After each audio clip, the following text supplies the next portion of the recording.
आज का विषय है अंतःकरण। अंतःकरण क्या है?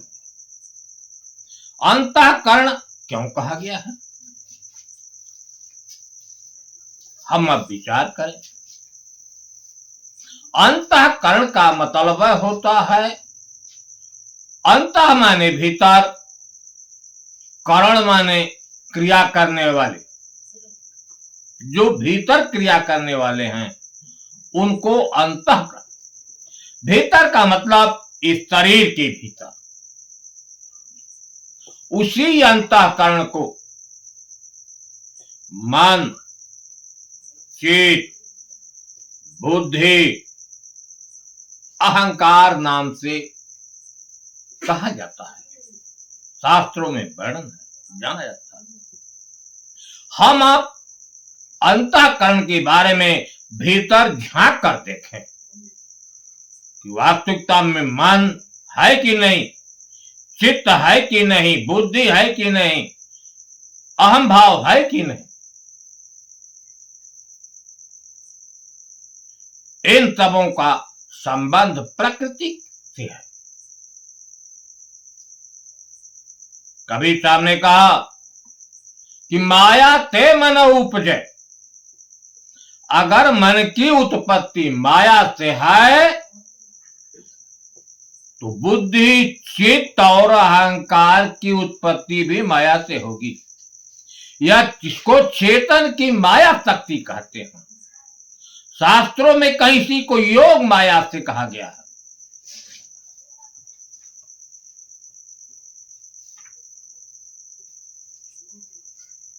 सारे कार्य को करने वाला यही अंतःकरण। यह चेतन के प्रकाश से प्रकाशित है, इसके पास स्वयं की सत्ता नहीं। इस अंतःकरण के पास जो क्रिया शक्ति है, ज्ञान शक्ति है, चैतन्यता है, चेतन की है, इसकी स्वयं की। लेकिन इस शरीर में सारे क्रियाओं को जन्म देने वाला यही अंतःकरण, यही मन बुद्धि। थोड़ा देखें इनके बारे में। मन के कार्य को देखें, क्योंकि उसके कार्यों के द्वारा ही हम उसकी गतिविधि को समझ सकते हैं। मन प्रतिक्षण चलायमान है। इस शरीर में रहने वाला जो मन है अंतःकरण में प्रतिक्षण चलायमान है, स्थिर रहने वाला नहीं। जितने इच्छा वासना उत्पन्न होती है, जितनी चाह होती है मन के अंदर होती है। किसी चीज को मानना है, मन मान लेता है। अब हमें यह देखना है कि अगर यह माया से है तो किस तत्व से है। आप देखते हैं कि वायु, अग्नि, जल और पृथ्वी, ये चार है। आकाश तो खाली पोला है। लेकिन मन का संबंध वायु तत्व है। वायु आप देखते हैं कि प्रतिक्षण गतिमान है। इस शरीर में वायु प्रतिक्षण गति कर रही है। यह मन सोने पर भी स्वप्नावस्था में अपना कार्य करता है। शास्त्रों में है कि अजाग्रतो दूर मुदायत ही दैवम तदु सुप्तस्य तथैवेति दूरम गमम ज्योता ज्योतिरेकं तन्मे। इसका भाव है कि यह मन जागृत हालत में नाना जगह दौड़ता है और सोने पर भी स्वप्नावस्था में यह अपना कार्य करता है, दौड़ता है। वायु प्रतिक्षण गतिमान है। हम विचार करते हैं तो इस बिंदु पर पहुंचते हैं कि मन जो है वायु तत्व प्रधान है।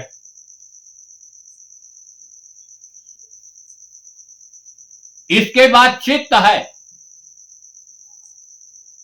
चित्त का कार्य क्या है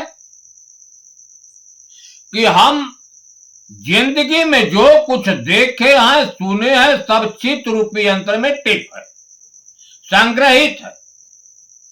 जो कुछ हम आप जब तक होश संभाले हैं, देखे हैं, सुने हैं, सब चित्त रूपी यंत्र में टेप है।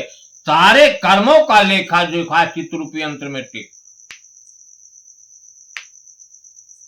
दूसर का चित्त की सबसे बड़ी विशेषता है कि जब शरीर पर किसी प्रकार की संवेदना उत्पन्न होती है, अनुभव, जैसे कहीं से कान में शब्द आ गया, कहीं भजन का आ गया, कोई गाली दे रहा है, कोई शरीर पर मार दिया, अब चित्त के अंदर नाना प्रकार की तरंगे उत्पन्न होंगी और विलीन होती चली जाएंगी कि क्यों ऐसा हुआ। अब आप जल की तरफ देखें, जल जो है शांत होता है, लेकिन जब हवा चलती है तब तरंगे उत्पन्न होती हैं। जल स्थिर है, कोई कंकड़ डाल दीजिए, स्थिर जल में तरंगे उत्पन्न होंगी, विलीन होंगी। हम इस निर्णय पर जाते हैं कि जो चित्त की क्रिया है वह जल की क्रिया है, अर्थात चित्त जो है जल तत्व प्रधान है। इसके बाद आइए बुद्धि पर। आप देख रहे हैं इस शरीर में बुद्धि जो है सबसे महान है। ज्ञान बुद्धि तल पर है, विचार किसी चीज पर निर्णय देना बुद्धि तल पर है, क्या भला है क्या बुरा है बुद्धि तल पर है। मन अगर मतवाला हाथी है तो बुद्धि महावत है। महावत हाथी को रोक सकता है, बुद्धि है, ज्ञान है, ज्ञान के जरिए मन को कंट्रोल कर लेती है। आइए देखें कि बुद्धि का संबंध पृथ्वी तत्व से है। कैसे है? यह शरीर आप देख रहे हैं अपना, इस शरीर के भीतर वायु तत्व भी है, जल तत्व भी है, अग्नि तत्व भी है, आकाश तत्व भी है। सबको समाहित करके यह पृथ्वी तत्व स्थिर है। हम इस बिंदु पर पहुंचते हैं कि पृथ्वी तत्व बुद्धि प्रधान, लेकिन इस शरीर में अहम भाव है, जिसको अहंकार नाम से लोगों ने वर्णन किया है, उसका वास्तविक है अहम भाव। जहां अहम आता है यही तैयार, हमारी जगह है, जमीन है, हम हैं। आप देखते हैं जहां अहंकार आता है शरीर गर्म हो जाता है। कभी कहीं क्रोध आता है तो शरीर में तमतमाहट हो जाती है अहम के चलते। इसका संबंध अग्नि तत्व से है। लेकिन देखें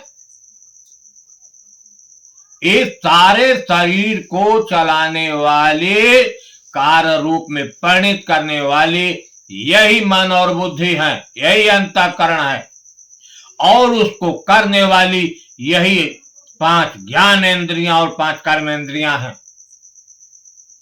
इस शरीर में रहने वाला जो चेतन है, जिसकी सत्ता से यह अंतःकरण चैतन्य है, अंतःकरण करता है तो चेतन जो है उस कर्मों का साक्षी।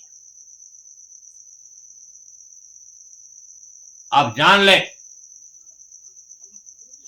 चित्त जो है चिंतन करता है, मन जो है मनन करता है।